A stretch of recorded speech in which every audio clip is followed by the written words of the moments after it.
Biehn. Over there.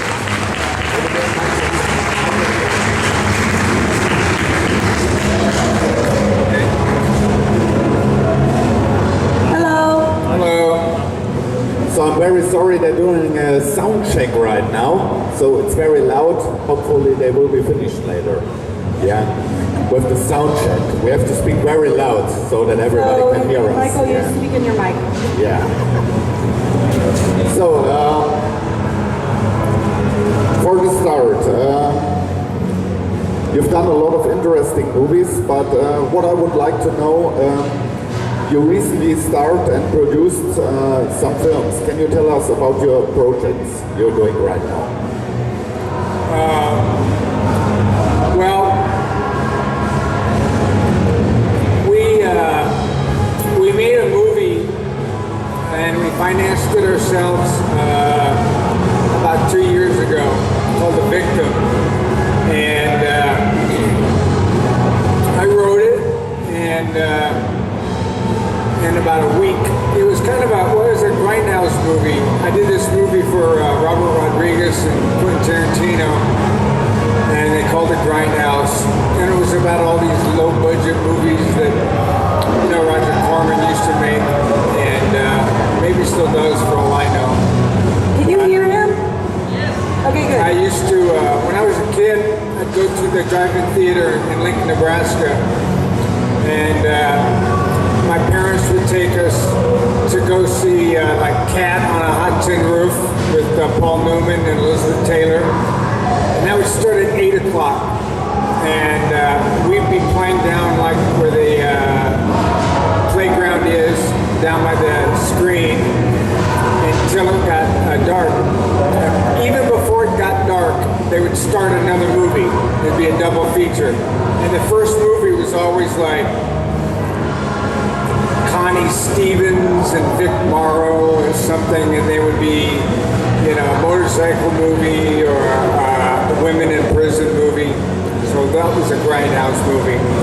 So we decided to make a Grindhouse movie. We didn't have any money, so we didn't have any visual effects. So the only thing I really had was sex. So I asked my lovely wife if she'd be willing to take off her clothes for me, and she said yes. And we got Daniel Harris to help us out in that department a little bit. And then I thought Dirty Cops was good, and Dirty Cops and drugs, and I had enough money to do a little bit of action, and I threw in a serial killer. I wrote it in a week. We did 3 weeks of pre-production without a script, while I was writing the script, and then we shot it in 12 days. And we had a lot of fun doing it, and we ended up selling it to Anchor Bay, and it's, out there. And Tiberius out here, it just came out in Germany, so... Yeah, I mean, it's out there, and we had so much fun doing it. We decided to do some more. So we are now like a full-fledged kind of production company. We've got another movie. Well, tell them the lineup. Okay, so we have something called Treachery that Sarah Butler is in with us, and that is written and directed by Travis Romero, who was one of the creators and writers on White Collar. I don't know if you have this series here, White Collar, but he's a very talented writer. And then we have Hidden in the Woods that stars myself and somebody I was on Dark Angel with, Richard Gunn, and really stars Michael Biehn and William Forsythe and Electra Avalon from Machete Kills and many more. People from Sushi Girl and all kinds of cool movies. Chris Browning, who is in the Book of Eli. Lots of people. And it's a really, really cool movie, but it's also a really intense movie, and it's based on a Chilean film. And the same director who did Hidden in the Woods for Chile came and did it for us in the United States. We shot that in Texas. And then I have The Night Visitor, which was my directorial debut. Michael makes an appearance in it for us, but it's mainly a lot of different people from True Blood are in this movie. So it's going to be pretty cool. It's a little found footage, science fiction alien story. And then we have The Girl, which I directed again. And I usually like to act and produce, but I ended up directing 2 of them. I'm not really sure how this happened. And Michael stars in this as a very evil father and a serial killer. And Tia Carrera from Wayne's World plays his wife. And she's like oblivious and in denial and kind of crazy. And it's looking really cool. It's really looking cool. And we have in pre-production, right when we get back from here, from Germany, John Huertas, who stars in Castle, is going to star in one of our next movies called Altered Perception. And then in December, we do a movie with Angus McFadden from Braveheart and from Saw 3 and 4. And so we're starting to really engage our peers and actors in the community around us to kind of get in the groove with this like sort of grindhouse filmmaking, but we want to make them a lot more quality, a lot more, because the cameras that we have now, we can really make a quality movie. It doesn't have to like, you know, be cutting out in the middle or look like it's going to explode. You know, you can actually just look like a real movie. It's just not a $200 million movie. It's a little tiny movie. And if we have a good story, which most of these do, it should keep you guys intrigued. So that's the lineup so far. We have more next year. And you can go to blancbeanproductions.com and there's all kinds of stuff. I'm just sorry you asked that question. It's okay. Did anybody not understand it, or did anybody understand it? Half and half? I seem to understand. Yeah. Oh, they're very shy. Okay. So, of course, Michael, you did the Terminator back in the 80s. Can you tell us how you got involved in the production? Well, actually, how I got involved with the Terminator is a pretty boring story. It was basically, I dressed the story up a little bit. You know, my agents called me up and they said they wanted me to go in and meet on a movie called The Terminator that Arnold Schwarzenegger was going to be in. And back in 1983, Arnold Schwarzenegger was not like a big movie star, you know. He had done Pumping Iron? No. Conan? Conan, yeah. He'd done the first Conan movie, and he was considered more of kind of it just wasn't considered like a big star or a great actor or anything like that. And then I said to my agent, you want me to go up and you want me to go audition for a movie that Arnold Schwarzenegger is starring in? And they're like, yeah. I'm like, okay. And I said, well, who's directing it? And they said, well, a guy named Jim Cameron. And I said, oh yeah? What's he done? They said, well, he basically works for Roger Corman. He just got fired off of Piranha 2. And I was like, oh, shit. All right, great. Who's producing it? Gail Hurd. What's she doing? What's she do? She works for Roger Corman. And by this time, you know, I had a lot of credits, a lot of pretty good credits and stuff. And so I said, well, what's the story about? She says, well, it's about a robot that comes back from the future and tries to kill a woman who changes the past, and you play her boyfriend who comes over, and it all sounded like fucking shit to me, you know? But I was hard up at the time. And I did read the script, and I thought there was something kind of intriguing about it. So I went out. Once I met Jim, then everything kind of changed. And Arnold's, he did Conan, and then he got picked up to do Conan 2. So I got to spend 3 months with Jim Cameron while he was doing Conan 2. And then I got to go down to Stan Winston's studio, and I got to see all the Terminator and how they were working on it, all the drawings, and all the special effects that Stan, who ended up getting like 8 or 10 Academy Awards before he passed away. And it started looking a lot more interesting at that point. So I've read that you, when James Cameron was doing Avatar, that you was at a point were involved in the project, or Cameron said to you, I don't want to give you a part in the movie because it looks similar to Aliens. So can you tell us a little bit about that? Is this story true? Have he considered you for a part in Avatar? Yeah, he considered me for a part in Avatar. For about 10 months he did. Yeah. I met Jim on it, and I met him once, and he told me about the story, and I talked him into giving me the script, and I got the script from him and read it, and I came back and kind of gave him my thoughts about the character that Stephen Lang ended up playing, and I really thought I could do a really good job. I had a really good take on the character.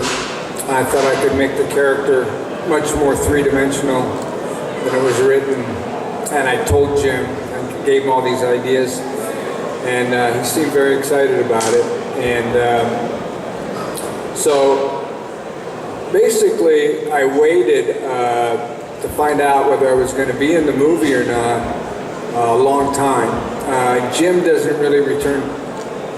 My agent, who handled Mel Gibson at the time, and everybody really, Richard Gere, and just he's the biggest agent in town. He just doesn't return anybody's calls. So my agent would check in with John Landau, who was the producer of the movie, and he won the Academy Award for the Titanic as a producer, John Landau. So every month, we'd check in. Every month, John would say, "No, yeah, he's still thinking about Michael. Looks good. Michael looks good. Michael looks good." And what happened was, somehow, out of Lightstorm, out of Jim's company, people were talking about me, and it got out there. And they picked it up on a website called ain'titcoolnews.com, and Ain't It Cool News said, they'd heard through multiple sources that I was playing the role. And when I was doing Grindhouse, when I was doing the press for Grindhouse, all anybody wanted to talk to me about was Avatar. And I said, I told them the same thing I'm telling you. I said, I don't know. I went in there, and I know that he liked what I had to say. So it turns out that John Landau has a son, and his son is the same age as my son, and they went to school together. And his son told my son that I wasn't going to get that role because they just cast Sigourney Weaver in the movie. And once they had Sigourney Weaver in the movie, who's a bigger star than I am, and she works for Fox a lot, and so on and so forth, that Jim thought that people would kind of think of us in Aliens together, and he didn't want any of that connection. So, but I heard that from my son. At the same time, I'm hearing from all these websites that I'm doing the movie, Jim's, not talking. So I waited another 2 months, and then I finally got called and told that I wasn't playing the role, which was a disappointment for me, but I was very happy for Stephen Lang, who is an actor who's been around for a long time. He's a great actor, and I was in Tombstone with him. He played Ike Clanton, the coward, and he's a brilliant actor. He did You Can't Handle the Truth. He did that on Broadway, and they took that away from him and gave it to Jack Nicholson. So I thought if anybody deserved it, it was him. So I was happy that he got the role. And I never saw the movie, so I don't know. Me neither. I heard. Me neither. I heard. From what I heard, I could have done a better job, but who knows? I'm biased. So a question to Jennifer. You have done the television show Dark Angel, and now you're producing, directing, and starring in movies. what do you personally like, and what are the difference to do a television show and do your own stuff, to direct and produce? The money. TV, there's a lot of money in TV, and so I'm certainly not opposed to doing another TV show. In fact, really like to. I'd like to do one as good as that lasts a lot longer. But I'm very happy with what we're doing, and I actually have also been doing some other people's movies. I have a movie coming on Lifetime in December that stars Danica McKellar, also from The Wonder Years. I don't know if you guys remember that. And then I have a movie coming to theaters in US, but it will follow here. I don't know in what form, called Wrong Cops, which is Quentin Dupuis, who did Rubber, and Marilyn Manson is in this. And then next year, I'm coming out in a movie starring Salma Hayek. So that's, a lot going on as an actress as well. I'm totally open to doing TV, and maybe that will lead to some cool opening in an action TV show or whatever, because a lot of these are kind of actiony. But as far as doing our own, there's not much difference because the cameras are very similar to the TV shows, and actually it's pretty similar to doing a TV show in the sense that... It's the elevator. Is that me? The elevator. It's pretty similar to doing a TV show in the sense that our movies, we make like TV shows. We make them in 12 days, 8 days, 6 days, and that's how long we make a TV show in, usually 8 days.